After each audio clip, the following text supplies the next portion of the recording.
Chronic pelvic pain syndrome. हमेशा pelvis में दर्द रहना, यूरिन करने में समस्या होना, अर्जेंसी होना, बार बार पेशाब आना, जलन के साथ पेशाब होना और बहुत टाइम से ये समस्या चल रही है। और पुरुषों में अगर ये प्रॉब्लम होती है जिसे हम क्रॉनिक पेल्विक पेन सिंड्रोम या क्रॉनिक प्रोस्टेटाइटिस के नाम से जानते हैं, तो दोस्तों आज हम क्रॉनिक प्रोस्टेटाइटिस के बारे में बात करेंगे और जानेंगे हमारी होम्योपैथी के दवाओं के बारे में। नमस्कार दोस्तों, मैं हूं डॉक्टर अर्पणा। स्वागत है आप सब लोगों का आपके अपने चैनल में। इस चैनल में हम बात करते हैं कि कैसे होम्योपैथी की दवाइयाँ हमें अलग अलग मेडिकल कंडीशंस में मदद कर सकती है। आज बात करेंगे क्रॉनिक प्रोस्टेटाइटिस के बारे में।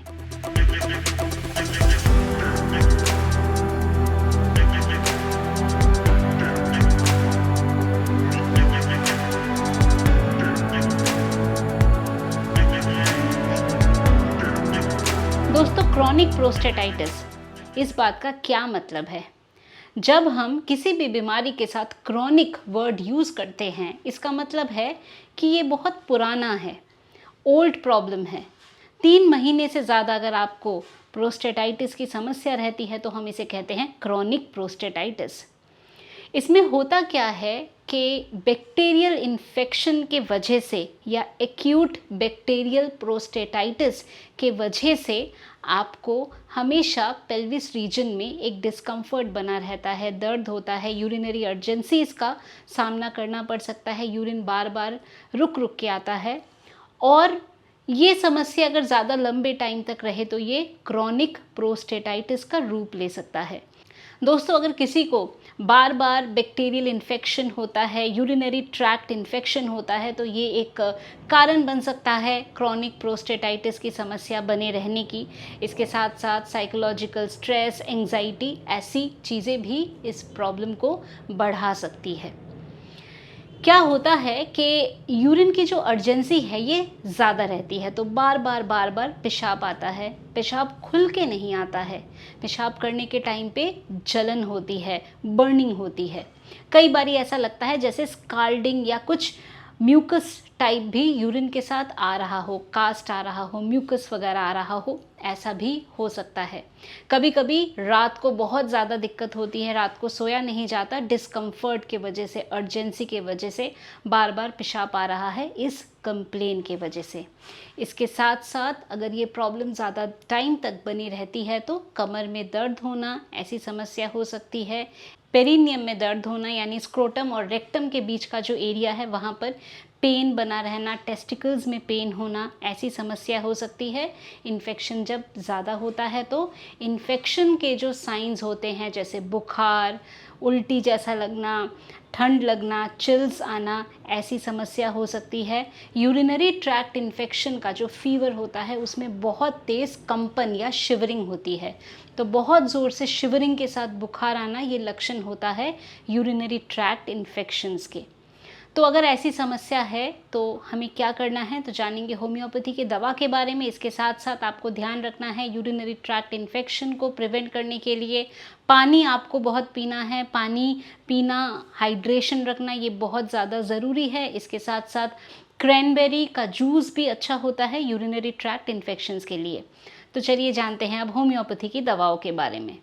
हमारी सबसे पहली मेडिसिन सेबल सेरुलेटा। सेबल सेरुलेटा का एक्शन स्पेसिफिकली प्रोस्टेट ग्लैंड के ऊपर बहुत अच्छा है। ओल्ड केसेस, क्रॉनिक केसेस जिनको बार बार यूरिन की अर्जेंसी होती है, पेशाब खुल के नहीं आता है, बार बार आता है, रात को बार बार उठना पड़ता है, सेबल सेरुलेटा एक बहुत ही अच्छी मेडिसिन है। इसको हम बेनाइन हाइपरट्रोफी ऑफ प्रोस्टेट के लिए भी यूज़ करते हैं। ओल्ड एज में ये मेडिसिन बहुत अच्छा काम करती है। दूसरी हमारी दवा कोनियम।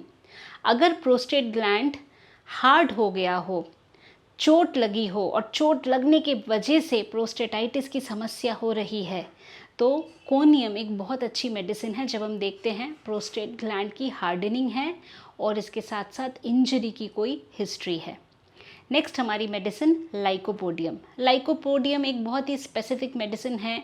ये काफ़ी सारे मेल कंप्लेंट्स में बहुत अच्छा काम करती है। इम्पोटेंसी की अगर समस्या हो या अगर कमर में हमेशा दर्द बना रहता हो, रीनल कंप्लेंट्स हो, तो ऐसे में लाइकोपोडियम एक अच्छी मेडिसिन है जो क्रॉनिक प्रोस्टेटाइटिस में भी आप यूज़ कर सकते हैं। और लाइकोपोडियम में हम देखते हैं कि रात को बहुत ज़्यादा यूरिन आता है, रात को बहुत ज़्यादा यूरिनेशन की डिज़ायर होती है और इम्पोटेंसी अगर है तो ऐसे में हम लाइकोपोडियम मेडिसिन के बारे में सोच सकते हैं। अगली हमारी मेडिसिन है एपिस मेलिफिका।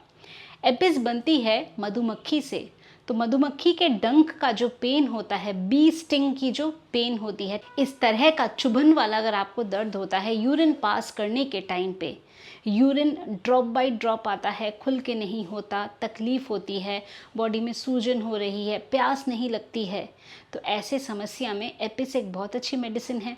एपिस में हम देखते हैं यूरिन नहीं होता और यूरिन का जो कलर है बहुत ज़्यादा डार्क हो गया है, एकदम dark coloured urine, offensive urine, हम एपिस के बारे में सोच सकते हैं। अगली हमारी दवा कैंथैरिस। कैंथैरिस एक बहुत अच्छी दवा यूरिनरी ट्रैक्ट इन्फेक्शन के लिए, जहां हम देखते हैं कि बर्निंग इतनी ज़्यादा और इतनी सिवियर होती है, ऐसा लगता है कि यूरिन जब पास हो रहा है तब कुछ एकदम गर्म पानी जैसा कुछ निकल रहा है और आसपास जो म्यूकस मेम्ब्रेन है उसको भी स्काल्ड कर दे रहा है। तो कई बार हम देख सकते हैं कि म्यूकस मेम्ब्रेन या वाइटिश डिस्चार्ज भी साथ में हो रहा है और बहुत ज़्यादा जलन है यूरिन में, drop by drop urine pass होता है और बहुत पेन के साथ होता है। यूरिन करने से पहले प्रॉब्लम, यूरिनेशन के ड्यूरिंग प्रॉब्लम और यूरिनेशन के बाद भी बहुत ज़्यादा पेन, बर्निंग, जलन रहता है। एक्यूट इन्फेक्शंस के लिए एक बहुत ही अच्छी मेडिसिन हमारी कैंथैरिस। तो दोस्तों ये थी हमारी कुछ मेडिसिन्स जो क्रॉनिक प्रोस्टेटाइटिस में बेहद उपयोगी है। क्रॉनिक प्रोस्टेटाइटिस जैसे अगर लक्षण हैं तो हमें प्रॉपर इन्वेस्टिगेशन करा के इसको ट्रीट करना चाहिए। एक्यूट इन्फेक्शंस को एक्यूट जब हैं उसी टाइम ट्रीट करें, उसको क्रॉनिक ना होने दें, क्योंकि अगर वो क्रॉनिक या पुराना हो जाता है तो उसको ट्रीट करना भी उतना ही डिफ़िकल्ट होता है। दोस्तों मैं उम्मीद करती हूँ अभी जो इन्फॉर्मेशन मैंने आप लोगों के साथ शेयर किया क्रॉनिक पेल्विक पेन सिंड्रोम या क्रॉनिक प्रोस्टेटाइटिस के बारे में, आपने इस इन्फॉर्मेशन को पसंद किया है तो वीडियो को ज़रूर शेयर करें अपने फ्रेंड्स और फैमिली के साथ। अगर आप चाहते हैं मेरे से अपॉइंटमेंट बुक करना, क्या करना है, जाना है मेरे वेबसाइट drarpana.com पे और वहाँ बड़े ही आसानी से आप अपना अपॉइंटमेंट बुक कर सकते हैं। अगर आप चाहें तो हमारे ऑफिस के व्हाट्सएप नंबर पे व्हाट्सएप के माध्यम से भी मैसेज भेज सकते हैं, वहाँ पे भी आप लोगों को अपॉइंटमेंट की सारी डिटेल्स मिल जाएगी। तो दोस्तों आज के लिए बस इतना ही। खुश रहिए, मुस्कुराते रहिए, स्वस्थ रहिए। Thanks for watching.